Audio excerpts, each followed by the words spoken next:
තෙරුවන් සරණයි ආයුබෝවන්. ධර්මාචාර්ය විභාග පන්තිය 62 වෙනි දවසේ සාකච්ඡාව තුළින් අපි සාකච්ඡා කරන්නට බලාපොරොත්තු වෙන්නේ අභිධර්මයේ පොතට අදාළ පාඩමක කොටසක්. පහුගිය කාල සීමාවේදී අපි සාකච්ඡා කළේ අභිධර්මයේ පොතට අදාළව 5 වෙනි පරිච්ඡේදය සතර පරමාර්ථ පිළිබඳ අර්ථකථන ඉදිරිපත් වෙන කොටස පාඩම. ඒ පාඩමේ අද දවසේ අපිට කතා කරන්නට තියෙන්නේ රූප පරමාර්ථයේ සම්බන්ධයෙන්. රූප කියන පරමාර්ථයේ සම්බන්ධයෙන් ඉතින් රූප 28ක් පවතිනවා. ඒ 28 සම්බන්ධයෙන්ම අපි අද දවසේදී විශේෂිත කාරණාවන් බොහෝමයක් සාකච්ඡා කරන්නට බලාපොරොත්තු වෙනවා. පිරිවෙන දහම් පාසල අපගේ YouTube නාලිකාව සමගින් එකතු වෙමින් මේ සියලු සාකච්ඡාවන් වලට ඔබට සම්බන්ධ වෙන්නට පුළුවන්. අපි ඉතා ඉක්මනින් ආරම්භ කරන්නට සූදානම් වෙලා තියෙනවා. පසුගිය විභාග ප්‍රශ්න පත්‍ර සාකච්ඡාවන් ආරම්භ කරන්නට ධර්මාචාර්ය විභාගයේ වෙනුවෙන් ඉතින් ඊට කලින් මේ පාඩම් වල විස්තර හඳුනා ගන්නට දැනගන්නට තේරුම් ගන්නට අපි මේ සාකච්ඡාවන් මාලාව සිදු කරනු ලබන්නේ. ඉතින් ඔබට පුළුවන් වෙලාව තියෙන වෙලාවට පහසුව තියෙන වෙලාවට මේ පාඩම් අධ්‍යයනය කරලා විභාගයේ සඳහා සූදානම් වෙන්නට. ඉතින් අපි බලමු පස්වෙනි පාඩමේ සතර පරමාර්ථ පිළිබඳ ලක්ෂණ කතනය කියන පාඩමේ රූප සම්බන්ධයෙන් තියෙන තොරතුරු මොනවද කියලා.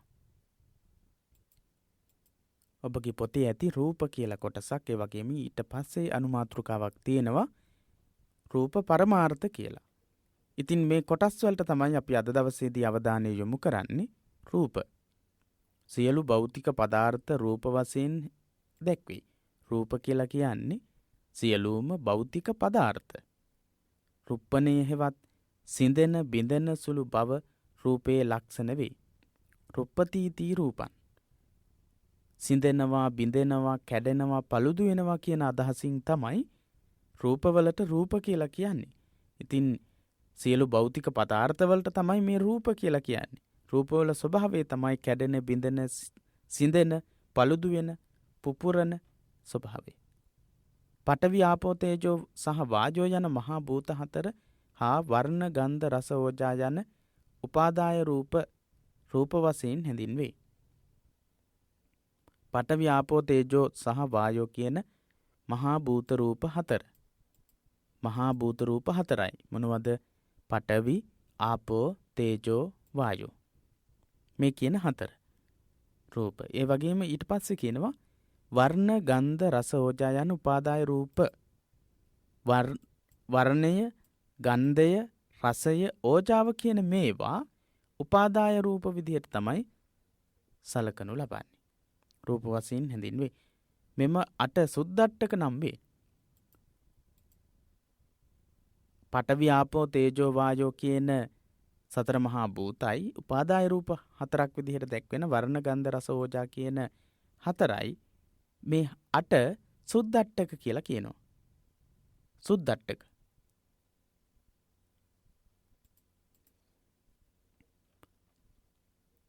මෘත පදාර්ථවල මෙම 8 ඇති අතර මෘත පදාර්ථවල මෙම 8 තියෙනවා. ඒ වගේම ජීව පදාර්ථවල ජීවිත කියන තත්වයක් පවතිනවා. ඒ නිසා ජීවිත නව කලාප ලෙස හැඳින්වේ කියලා දක්වනවා. ජීවිත නව කලාපය සුද්දට්ඨක. ඊට අමතරව ජීවී වස්තුන් වලට තව රූපයට කොටසක් එකතු වෙනවා. ජීවිත නව කලාපය කියන එක. මෙය සත්වයන් සම්බන්ධයෙන් ගන්නා විට තවත් සවිස්තරව රූප 28ක් සේ දැක්වේ. මේ රූප තවත් විදිහකින් ගත්තට පස්සේ රූප 28ක් විදිහට වර්ග කරලා තියෙනවා. රූප 28ක් විදිහට.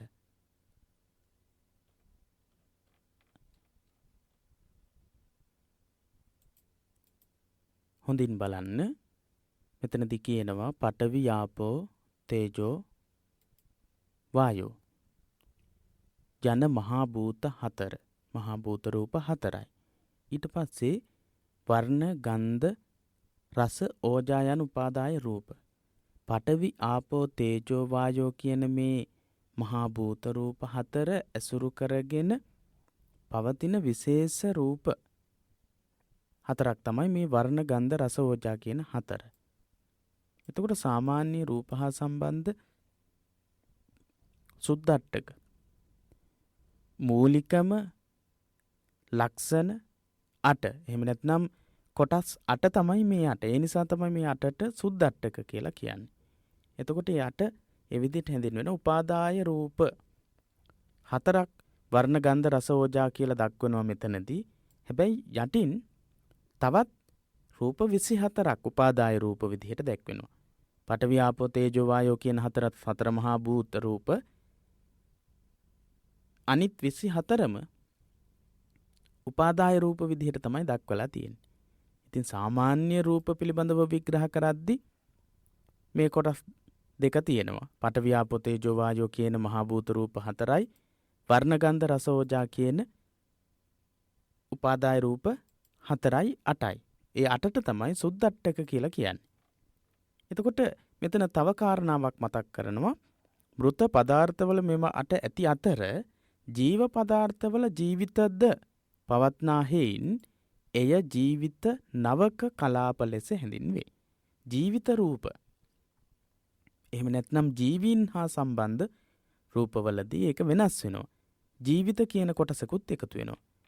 සාමාන්‍ය මෘත පදාර්ථවල එහෙම නැත්නම් අජීවී වස්තුවලදී පඨවි ආපෝ තේජෝ වායෝ වර්ණ ගන්ධ රස ඕජා කියන 8 තමයි සාමාන්‍ය කියන්නේ.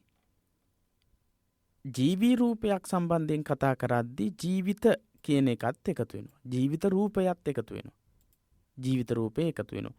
ඒ ජීවිත රූපය එකතු වෙනවත් එක්ක ජීවිත නවක කලාපය කියලා තමයි හඳුන්වන්නේ. ඉතින් මේ ජීවී රූපයක් හා සම්බන්ධව සාකච්ඡා කරද්දී සවිස්තරාත්මකව දක්වනවා රූප 28ක් ඔස්සේ. සතර මහා භූත රූප 4යි උපාදාය රූප 24යි විදිහට. 8ක් එතකොට 28ක් වෙනවා. සාමාන්‍ය රූපයක මෘත රූපයක දකින්නට තියෙන ලක්ෂණ ටික තමයි මේ මුලින්ම සඳහන් කරන්නේ. පඨවි ආපෝ තේජෝ වායෝ කියන සතර මහා භූත රූප 4යි වර්ණ ගන්ධ රස ඕජා කියන 4යි. ඊට අමතරව ජීවී රූපයක් හා සම්බන්ධ විශේෂම කාරණේ තමයි ජීවිත රූපය. ජීවිත කියන එක ජීවිත නව කලාපය. එතකොට ඒ අනුව ගත්තම රූප 28කට වර්ග කරනවා. රූප පරමාර්ථය කියන කොටස යටතේ මේ සම්බන්ධයෙන් සාකච්ඡා කරනවා. අපි බලමු රූප පරමාර්ථය කියන්නේ මොකක්ද කියලා. රූප යන්න විවිධ අර්ථයන්හි යෙදේ. රූප කියන එක එක විදිහ අර්ථ තියෙනවා. රූපදීති රූපන් කියලා මම මුලින් සඳහන් කළා. කැඩෙන බිඳෙන විනාශ වෙන පළුදු වෙන අදහසින් පළුදු වෙන කියන අදහසින් රූප කියලා යෙදෙනවා. එහෙත් බහුල වශයෙන් රූපේ ශරීරයේ යන අර්ථයෙන් යෙදේ. රූපය කියන්නේ ශරීරය කියන එක. තමයි ප්‍රධානම අර්ථයක් විදිහට ගන්න පුළුවන්. දිග කොට හතරැස් වටකුරු ආදී සටහන් ඇති කුඩා මහත් ආදී ප්‍රමාණ ඇති. එමෙන්ම යම් වර්ණයක් ඇති සත්වයක් හෝ එසේ නොවන සියල්ලම රූපයයි හැඳින්වේ. රූප කියන්නේ මොනවද කියලා මෙතනදී අපිට පැහැදිලි කරලා දෙනවා. අනිවාර්යයෙන්ම රූප කියන්නේ මොනවද? රූපවලටයි රූප කියන්නේ කියලා අපිට කියන්නට වෙනවා. දිග කොට හතරැස් වටකුරු ආදී සටහන් තියෙන කුඩා එහෙම නැත්නම් මහත් ආදී ප්‍රමාණ තියෙන ඒ වගේම වර්ණයක් තියෙන සත්වයක් හෝ එහෙම නැති භෞතික දෙයක් හෝ රූපයක් විදිහට හඳුන්වනවා. වෙනත් ලෙසකින් දක්වතොත් රූපය යන ශරීරයේ යන්නට රූපය යන්න ශරීරය යන්නට සමානව යෙදෙන පදයකි. වෙනත් විදිහකින් කිව්වොත් රූපය කියලා කියන්නේ ශරීරය කියන එකටම පාවිච්චි කරන තවත් විවහාරයක්. පරමාර්ථ ධර්ම නාම රූප වශයෙන් බෙදේ. පරමාර්ථ ධර්ම නාම රූප වශයෙන් බෙදන්න පුළුවන්. එහි එන චිත්ත චෛතසික නිබ්බාන යන තුන් පරමාර්ථ ධර්මයන්හි කිසිදු සටහනක් දැක්විය හැකි හැඩයක් වර්ණයක් වශයෙන් දැක්විය නොහැකි බැවින් නාම පමණක් නිසා ඒ අනුව තේරුම් ගත යුතු බැවින් නාමයයි හැඳින්වේ. අපි මේ වෙද්දි කතා කරලා තියෙනවා චිත්ත චෛතසික කියන කොටස්. එතකොට මේ සතර පරමාර්ථ වලින් චිත්ත චෛතසික රූප නිබ්බාන කියන සතර මහා පරමාර්ථ ධර්ම හතරෙන් මෙන්න මේ තුන බෙදන්න පුළුවන් නාම කියන කොටසට. සත්‍යයක්ව බෙදන්න පුළුවන් නාම රූප කියලා කොටස් දෙකකට. එතකොට චිත්ත සහ චෛතසික නිබ්බාන කියන තුන අපිට වර්ග කරන්න පුළුවන් මොකක් යටතේද? ඔව්. චිත්ත චෛතසික නිබ්බාන කියන සතර පරමාර්ථ වලින් තුනක් අපිට දක්වන්න පුළුවන් නාම කියන කොටස යටතේ. නාම කියන කොටස යටතේ. තුන් පරමාර්ථ ධර්මයන්හි කිසිදු සටහනක් දැක්විය හැකි හැඩයක් වර්ණයක් වශයෙන් දැක්විය නොහැකි බැවින් නාම පමණක් නිසා ඒ අනුව තේරුම් ගත යුතු බැවින් නාමයයි හැඳින්වේ. මේ වගේ හැඩයක් අපිට කියන්නට බෑ. චිත්ත චෛතසික නිබ්බාන කියන තුනේම එහෙම හැඩයක් ස්වરૂපයක් වර්ණයක් කියන්නට බෑ. ඒ නිසා නාම කියලා මේවා හඳුන්වනවා. සතර පරමාර්ථ වලින් නාම කියන කොටසට අයිති වෙන පරමාර්ථ තුනක් තියෙනවා. චිත්ත පරමාර්ථය, චෛතසික පරමාර්ථය, නිබ්බාන පරමාර්ථය කියන පරමාර්ථ තුන. ඊළඟ එක රූප පරමාර්ථය. රූප කොටසට අයිති වෙන්නේ. ලක්ෂණ කීපයක් එක්තැන් වී ශරීරයක් වශයෙන් රූපයක් වශයෙන් දැකිය හැකි කොටස රූප වශයෙන් දැක්වේ. ලක්ෂණ කීපයක් එක්තැන් වෙලා ශරීරයක් වශයෙන් රූපයක් වශයෙන් දැකිය හැකි කොටසට කියනවා රූපය කියලා. රුප්පණය වන බැවින් රූප නම් වේ. රුප්පතීතිකෝ භික්කවේ තස්මා රූපන්ති උච්චති. රුප්පණය වන බැවින් රූප නම් වේ. රුප්පතීතිවෝ භික්කවේ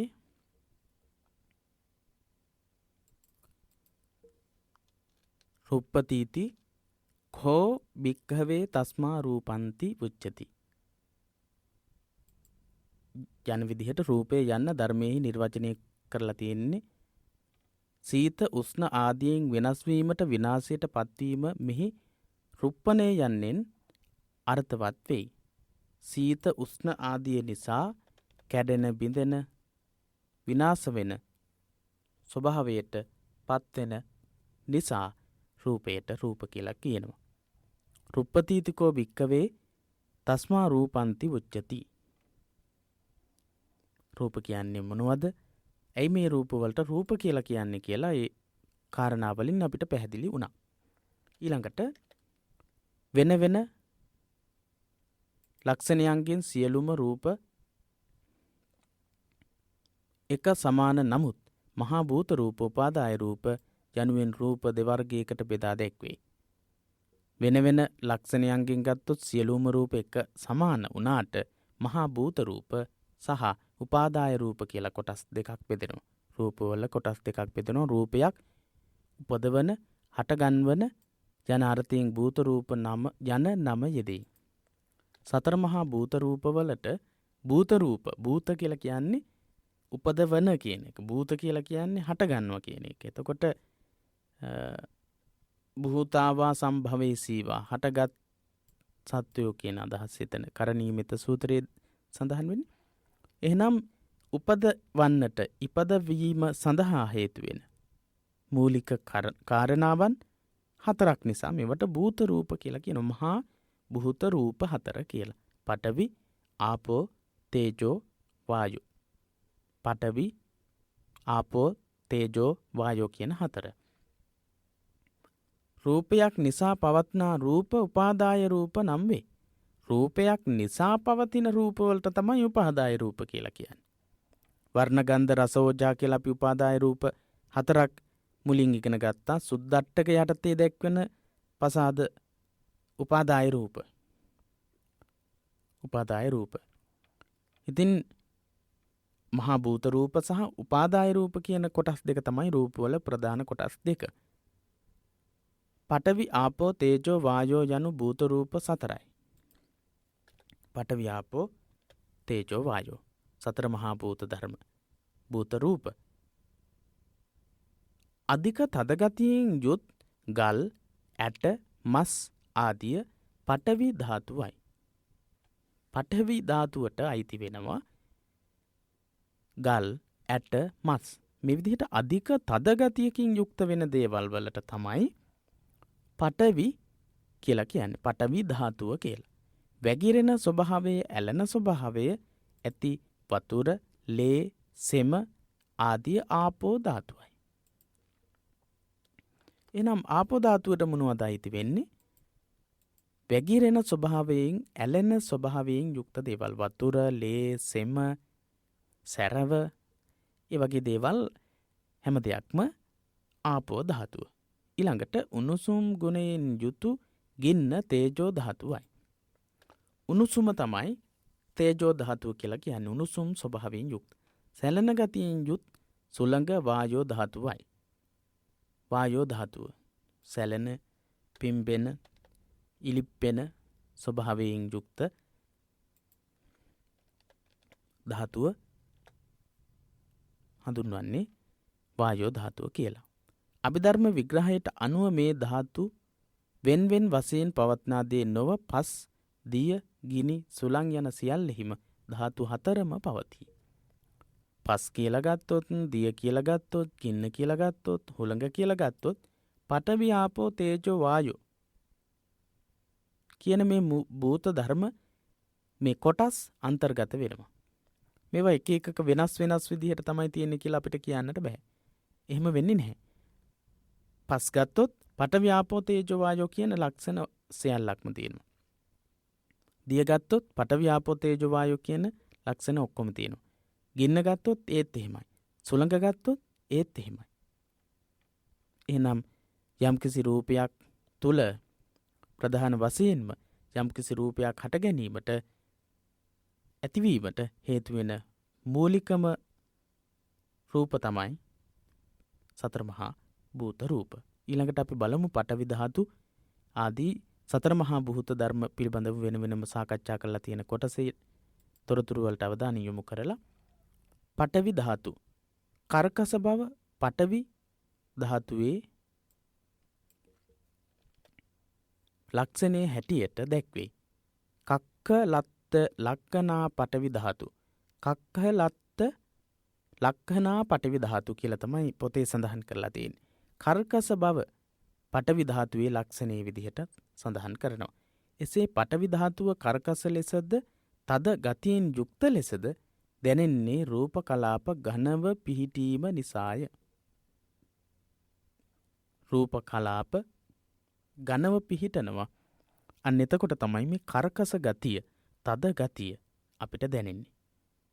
රූප කලාප ඝනව නොපිහිටි වායුව අධිකව ඇති වස්තුන්හි කර්කස බව මෘදු වූවක්සේ දැනේ.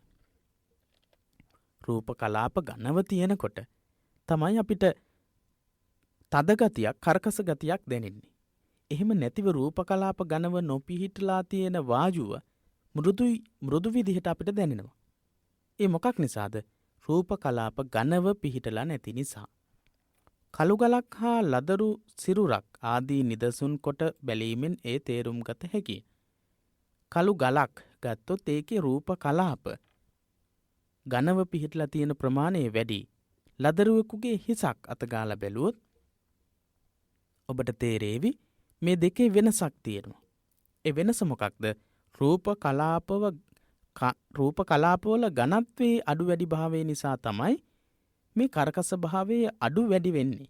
එහෙනම් රූප කලාප ඝනව, අතිශය ඝනව තියෙන දේවල් ගොඩක් කර්කසයි. පඨවි ගතියෙන් වැඩි. මේ අණුව රූප කලාපවල පිහිටීම අණුව තද බව හෝ මොලොක් බව යන දෙකම පඨවි ධාතුවයි. අන්න යම්කිසි මොලොක් බවක් දැනුනොත් අන්න ඒ අවස්ථාවේදී තියෙන මොලොක් බවත් ඒත් පඨවි ගතියටම, පඨවි ධාතුවටම අයිති. මොලොක් බව සහ කර්කස බව කියන දෙකම, ලක්ෂණ දෙකම පඨවි ධාතුව තුල පෙන්눔 කරන රූප කලාපවල ඝනව පිහිටීම සහ ඝනව නොපිහිටීම කියන ස්වභාවයන් දෙක අනුව තමයි රූප කලාපවල පඨවි ධාතුව අඩු වැඩි තත්ත්වයටපත් වෙන්නේ. රූප කලාප ඝනව පිහිටා ඇති ගලෙහි හෝ යම්කිසි ලෝහ වර්ගයක් බරට දැනේ. ගලක එහෙම නැත්නම් යම්කිසි ලෝහයක ගොඩක් බර දැනෙනවා රූප කලාප ඝනව පිහිටලා තියෙන එක. වායුව හෙවත් ආකාශ බහුලව පවත්නා පුළුන් පිඬෙහි සැහැල්ලු බවක්. පුළුන් පිඬක සැහැල්ලු බවක් දැනෙනවා. ඒ අනුව බර බව හා සැහැල්ලු බවද පඨවි ධාතුවමය. එහෙනම් සැහැල්ලු බවයි බර කියන ස්වභාවයයි දෙකම පඨවි ධාතුවටම අයිති වෙන ලක්ෂණ. එහෙනම් පඨවි ධාතුව කියන්නේ මොකක්ද කියලා කියන්නට පුළුවන් අපිට ඒ තොරතුරු ඇසුරින්.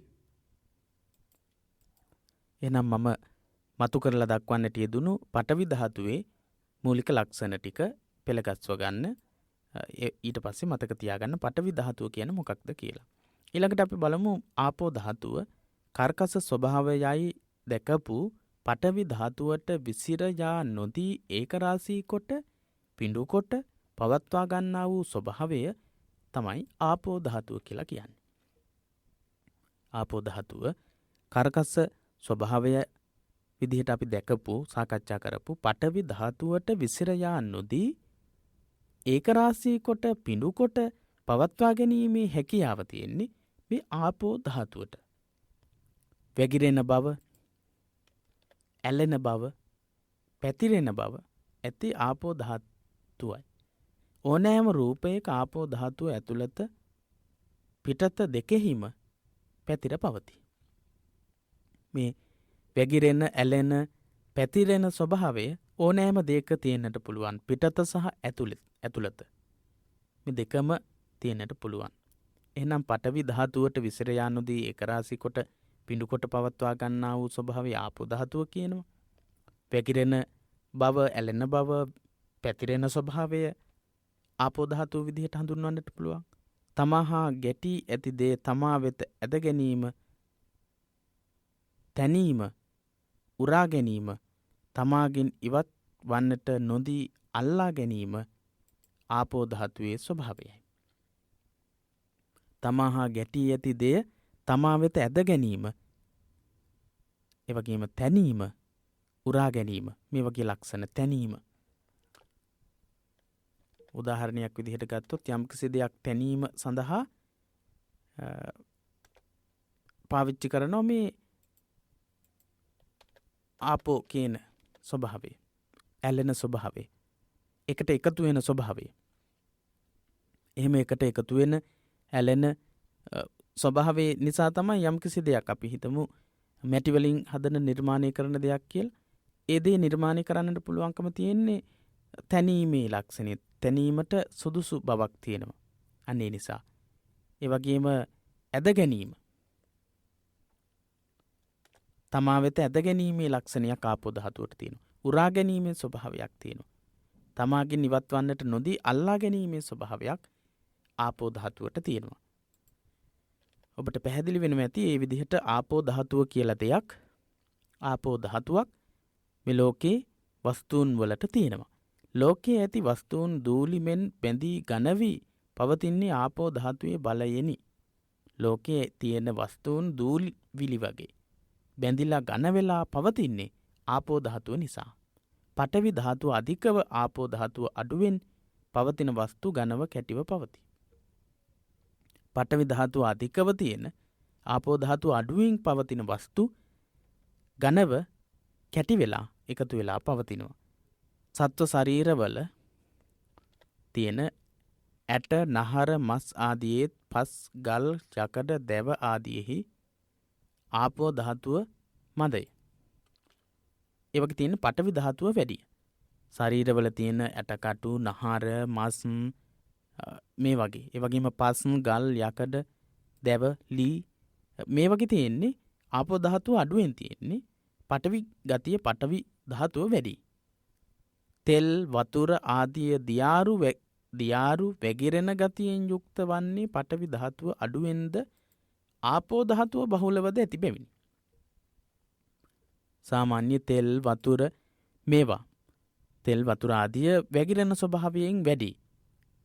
පටවි ගතියෙන් අඩුයි. ඒ නිසා මොකද වෙන්නේ? මේවා වැగిරෙන ගතියෙන් වැඩි නිසා ආපෝ ස්වභාවයෙන් වැඩි. වැగిරෙන ස්වභාවයෙන් වැඩි. තෙල් වතුර වගේ දේවල්.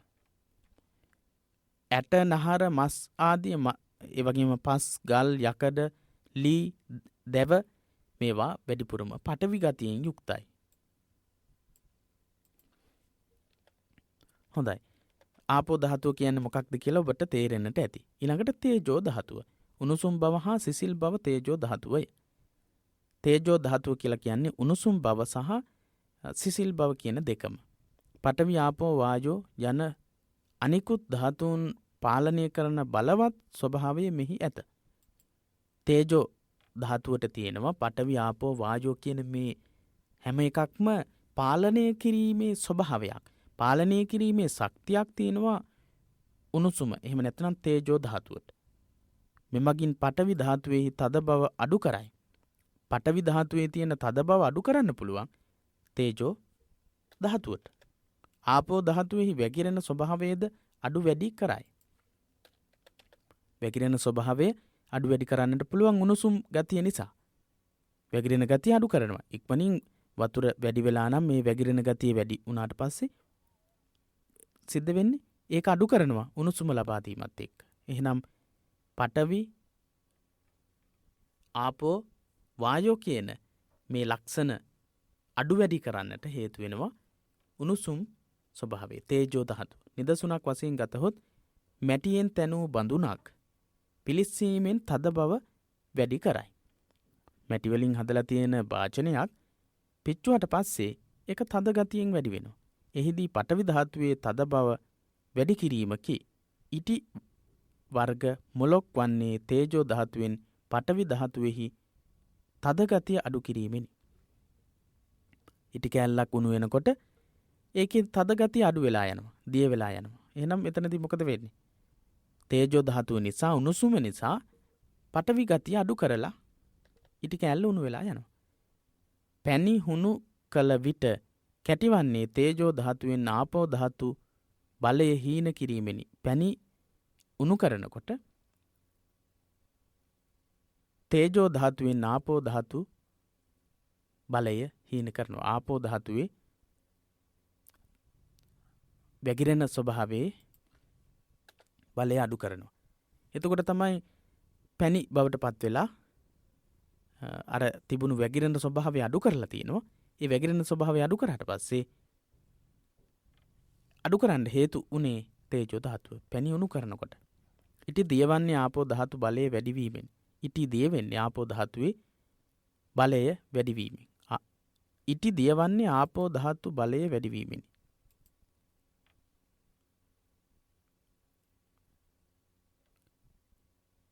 ජලය උණු කරන විට දුම් නගින්නේ තේජෝ ධාතුවෙන් වාතය වැඩි කිරීමෙන්. ජලය උණු කරන විට දුම් නගින්නේ තේජෝ ධාතුවෙන් වාතය වැඩි කරාට පස්සේ. ඒ විදිහට දීර්ඝ විස්තරයක් තියෙනවා. මදකුත් පෙරපසු නොවී සිත හා එකටම ඉපදීමත් සිත නැති. ඔව්. ඊළඟට ජලය උණු කරන විට දුම් නගින්නේ තේජෝ ධාතුවෙන් වාතය වැඩි කිරීමෙනි කියලා සඳහන් කරනවා. ඊළඟට සෑම රූප කලාපයකම තේජෝ ධාතුව ඇත. හැම රූප කලාපයකම තේජෝ ධාතුව තියෙනවා. තේජෝ ධාතුව මගින් අලුත් රූප කලාප ඇතිකොට එම වස්තුන් හෝ සත්වයන්ගේ ශරීර විශාල කිරීමත් ශක්තිමත් කිරීමත් සිදුවන අතර වස්තුවේ පැහැය ශක්තිය අඩු කිරීමද සිදුවේ. තේජෝ ධාතුවට පුළුවන්කම තියෙනවා ඒ වස්තුන් වලට තව පණ ලබා දෙන්නට, ශක්තිය ලබා දෙන්නට. හැකියාව තියෙන්නේ උණුසුමත් එක්ක. එතකොට ලෝකයේ තියෙන බොහෝ දේවල් වලට ශක්තිය ලබා දෙන්නේ, ශක්තිය දෙන්නේ තේජෝ ධාතුවෙන්. තේජෝ ධාතුවෙන් තමයි ශක්තිය ලබා දෙන්නේ. එහෙම නැත්නම් පඨවි ගතියෙන් යුක්තව තිබුණා කියලා ආපෝ ගතියෙන් වායෝ ගතියෙන් තිබුණාට සමහර දේවල් වලට ශක්තිය ලබා දෙන්නට බැහැ. ඉතින් ශක්තිය ලබා දීලා ශරීර විශාල කිරීම, ශක්තිමත් කිරීම, ඒ වගේම වස්තුවේ පැහැය වෙනස් කිරීම, ශක්තිය අඩු කිරීම, ඒ හැම දෙයක්ම කිරීමේ හැකියාව තියෙනවා තේජෝ ධාතුවට. කුඩා දරුවෙකු ක්‍රමයෙන් වැඩෙන්නේද නැවත මහලු බවට පත්වන්නේද මරණයට පත්වන්නේද තේජෝ ධාතුව මගින් රූප කලාප පරම්පරාව මෙහෙයවීම නිසායි. රූප කලාප පරම්පරාවම මෙහෙයවනවා තේජෝ ධාතුව විසින්. එතකොට තමයි පුංචි දරුවෙක් තරුණ වයසට පත්වෙමින් වයසට යමින් ගමන් කරන්නේ. ඒ වගේම තමයි තේජෝ ධාතුවේ මෙහෙයවීම නිසාම තමයි මහලුවියට පත් වෙලා අවසානයේදී මරණයට පත්වීම දක්වා ලෙඩ වෙමින් පුද්ගලයා ගමන් කරන්නේ. එහෙනම් තේජෝ ධාතුවට ඒ විදිහේ බොහෝ දේවල් සිදු කිරීමේ හැකියාව තියෙනවා. ඉතින් මේ කොටස් කීප වතාවක්ම බලන්න ඔබට එතකොට හොඳ මතකයක් තබා ගන්නට පුළුවන්කම ලැබෙයි. වායෝ ධාතුව කියන භූත රූපය පිම්බෙන, පුම්බවන, තෙරපන් පෙන ස්වභාවය වායෝ ධාතුවය. මොකක්ද වායෝ ධාතුව? පිම්බෙන, පුම්බවන, තෙරපෙන ස්වභාවය වායෝ ධාතුව. කර්කශ ස්වභාවය වූ පඨවි ධාතුව හා බැඳී සිට එයට විසිරී යන්නට නොදී එය ඇද බැඳගෙන තබා ගැනීම ආපෝ ධාතුවෙන් කෙරෙන අතර වායෝ ධාතුවෙන් එය පුම්බවනු ලැබේ. වායෝ ධාතුවෙන් කරන්නේ පුම්බවන එක, පිම්බෙනවා. ඉලිප්පිලා මතුවෙලා දැක්වීම. නිදසුනක් හැටියට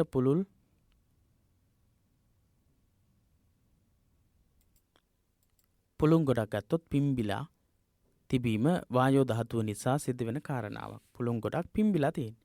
එතනදී වැඩිපුර ක්‍රියාත්මක වෙලා තියෙන්නේ වායෝ ධාතුවේ නිසා. යම් වස්තුවක්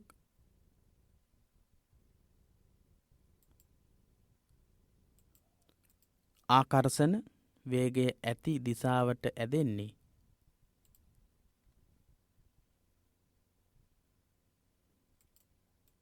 යම් වස්තුවක් ආකර්ෂණ වේගය ඇති දෙසට ඇදෙන එය තල්ලු කෙරෙන්නේ වායෝ ධාතුවෙනි.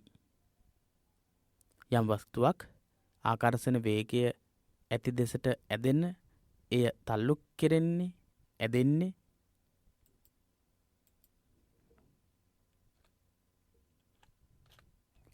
ඒ තල්ලු කරන්නේ වායෝ ධාතුව නිසා. එබැවිනි තල්ලු කරන ස්වභාවයේ වායෝ ධාතුව ලෙස දක්වන්නේ.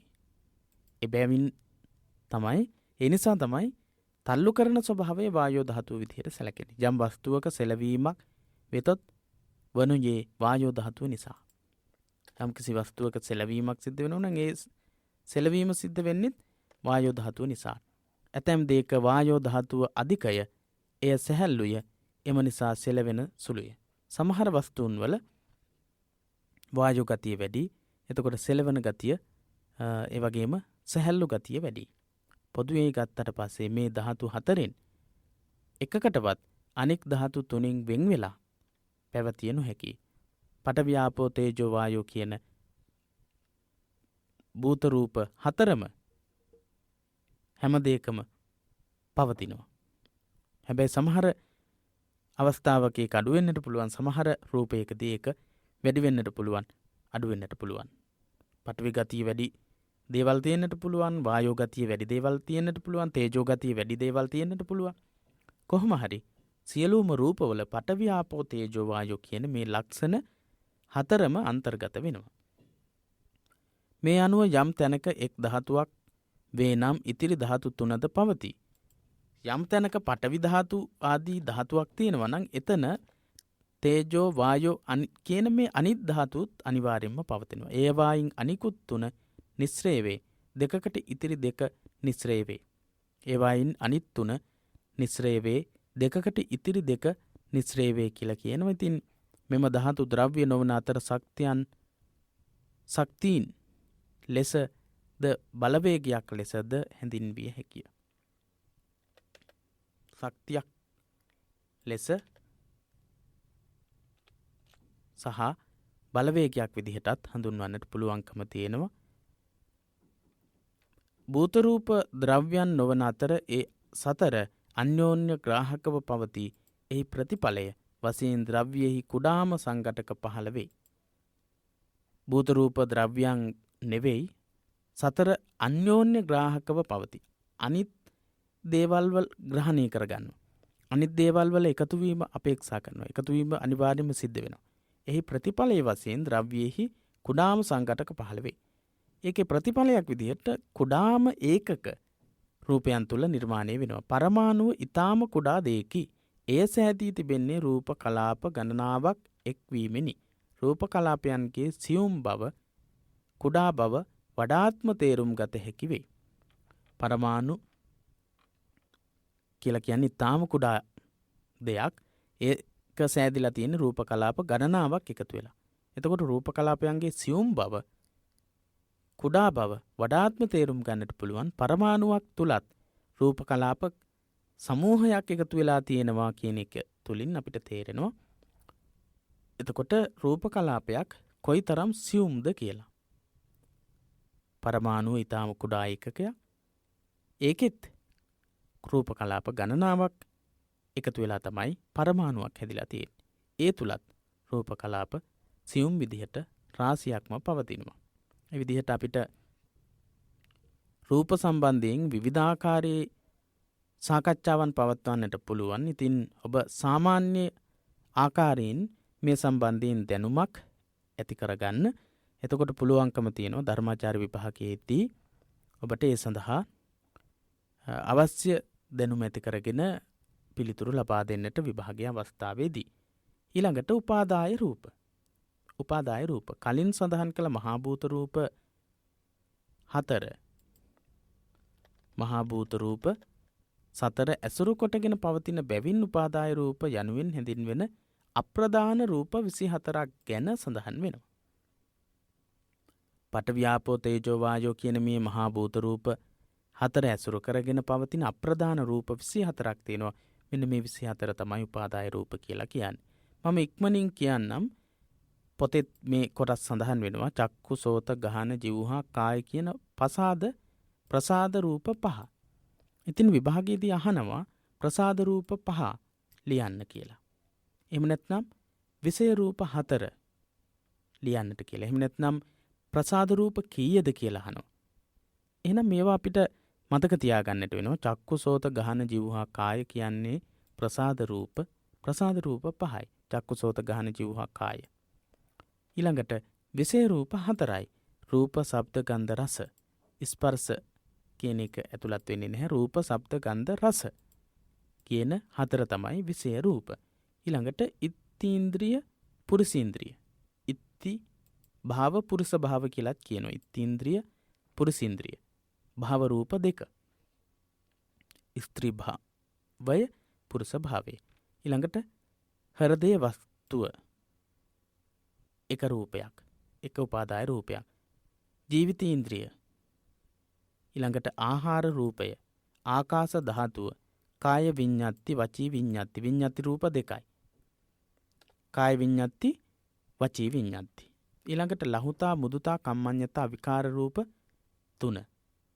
ලහුතා මුදුතා කම්මඤ්ඤතා කියන ලක්ෂණ 3. ලහුතා මුදුතා කම්මඤ්ඤතා කියන 3 තමයි විකාර රූප 3. උපචේ සන්තති ජරතා අනිච්චතා ලක්ෂණ රූප ලක්ෂණ රූප 4යි. උපචේ සන්තති ජරතා අනිච්චතා කියලා ලක්ෂණ 4ක් තියෙනවා. ඉතින් මේ අපි කියලා දුන්නු කරුණු වලට අවධානය යොමු කරලා ඔබ මතක තබා ගත යුතු කාරණාවන් මූලික වශයෙන් මතක තබා ගන්න. ප්‍රශ්න පත්‍ර සාකච්ඡාවන් වලදී මේ රූප සම්බන්ධයෙන් බොහෝ තොරතුරු අපි ඉදිරියේදී කතා කරන්නට සාකච්ඡා කරන්නට බලාපොරොත්තු වෙනවා.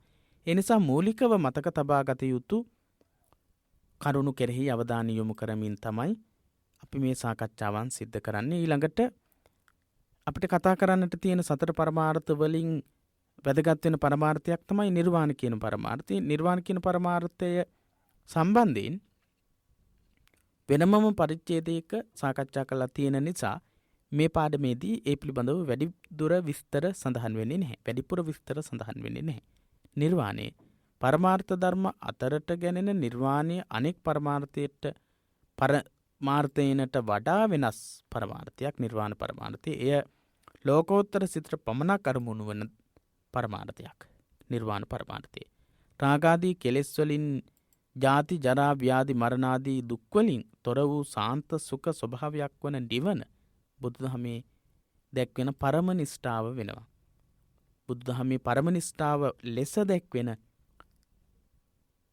පරමාර්ථ ධර්මයේ සතර පරමාර්ථ ධර්ම අතරට අයත් බුදුදහමේ පරම නිෂ්ඨාව ලෙස සැලකෙන ඉගැන්වීම මොකක්ද කියලා ඇහුවොත් නිවන තමයි පිළිතුර වෙන්නේ. අලෞකික අනුභූතියක් වන නිර්වාණය සැබවින්ම ලෞකික වූ විවහාර භාෂාවන්ගේ වචන වලින් විස්තර කිරීම දුෂ්කර වූ අනිර්වචනීය ස්වභාවයකි. අලෞකිකයි. ලෞකික ලෝකයට අයිති වෙන්නේ නැහැ. අනුභූතියක්. ඒ කියන්නේ හටගත්ත දෙයක් නෙවෙයි. යම්කිසි දෙයකින් හටගත්ත දෙයක් ඇතිවෙච්ච දෙයක් නෙවෙයි.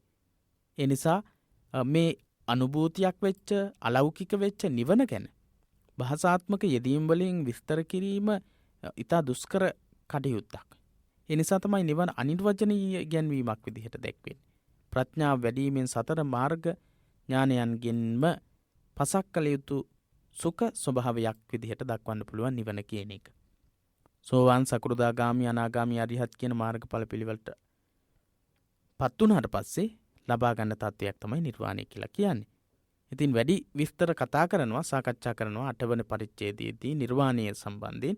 එතකොට අපිට නිර්වාණය සම්බන්ධයෙන් තවත් බොහෝ තොරතුරු සාකච්ඡා කරන්නට පුළුවන්. ඉතින් අද දවසේදී වැදගත් වෙන කාරණාවන් ගොඩක් සාකච්ඡා කළා.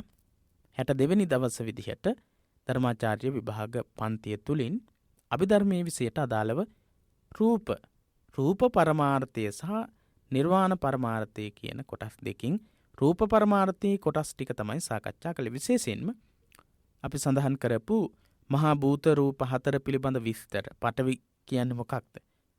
ආපෝ කියන්නේ මොකක්ද? තේජෝ කියන්නේ මොකක්ද? වායෝ කියන්නේ මොකක්ද? ඒකේ ඒ වගේ විශේෂ ඉගැන්වීම් මොනවද කියලා අවධානය යොමු කරන්න ඕන. ඒ වගේම තමයි උපාදාය රූප කියන්නේ මොනවද කියලා කියන්නට පුළුවන් වෙන්න ඕන. උපාදාය රූපවල තියෙන කොටස් වර්ග කරලා වෙන් කරලා භව රූප දෙක ලියන්නට කිව්වොත් ඉති භව පුරිස භව කියලා අපිට ලියන්නට පුළුවන් වෙන්නට ඕන. ඒ විදිහේ දැනුමක් මතකයක් අපි තබා ගන්නට ඕන. ඉතින් විභාගයට ආසන්නම වුණාට පස්සේ තොරතුරු හොයාගෙන පාඩම් කරන එක ඔබට වෙහෙසක් අපහසුවක්. ඉතින් කල් වේලා ඇතිව විභාගය සඳහා සූදානම් වෙනකොට ඔබට ඊටමත් නිවී හැනහිල්ලේ නිදහස් මනසකින් මේ විෂය කාරණාවන් අධ්‍යයනය කිරීමේ හැකියාව තියෙනවා.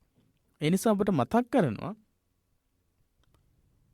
මේ සාකච්ඡාවන් වලට සම්බන්ධ වෙලා මේ තියෙන විෂය කරුණු ගැන යම්කිසි අවබෝධයක් වැටහීමක් ඇති කරගන්න.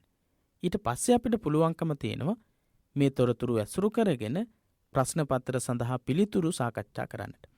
සමහර අය උත්සාහ කරනවා එකවරම ප්‍රශ්න පත්‍ර සඳහා පිළිතුරු ඉදිරිපත් කරමින් ලියමින් විභාගය සඳහා සූදානම් වෙන්න. ඊට ප්‍රථමයෙන් මම ඔබට සිහිපත් කරන කාරණේ තමයි අනිවාර්යයෙන්ම විෂයේ කරුණු පිළිබඳව යම්කිසි හෝ වැටහීමක් ඇති කරගන්න. ඒ වැටහීම ඇති කරගෙන ඒත් එක්ක ප්‍රශ්න පත්‍ර වලට පිළිතුරු ලිවීමට යොමු වුණාම ඔබ සාර්ථක කෙනෙක් විදිහට විභාගයට මුහුණ දෙන්නට සූදානම් වෙනවා. හොඳයි. ඊට වඩා කරුණු සිහිපත් කරන්නේ නැහැ. පිරිවෙන දහම් පාසල අපගේ YouTube නාලිකාව ඔස්සේ මේ සියලු සාකච්ඡාවන් සිදු කරන්නේ. හෙට දවසේදීත් අපි බෞද්ධ ඉතිහාසය හා සංස්කෘතිය පොතට අදාළ සාකච්ඡාවක් සිදු කරනවා. ඒ වගේම ඊළඟ දවසේ ඉරිදා දවසේ බෞද්ධ සමාජ දර්ශනයේ පොතට අදාළ කොටස් සාකච්ඡා කරනවා. ඒ වගේම තමයි අපි ඉක්මනින්ම මේ කතා කරලා තියෙන කොටස් වලට සම්බන්ධ කරලා පහුගිය විභාග ප්‍රශ්න පත්‍ර සාකච්ඡාවනුත් ආරම්භ කරන්නට සියලු කටයුතු සූදානම් කරලා තියෙන බව සිහිපත් කරමින් අද දවසේ සාකච්ඡාවෙන් සමුගන්නවා. තෙරුවන් සරණ ප්‍රාර්ථනා කරමින්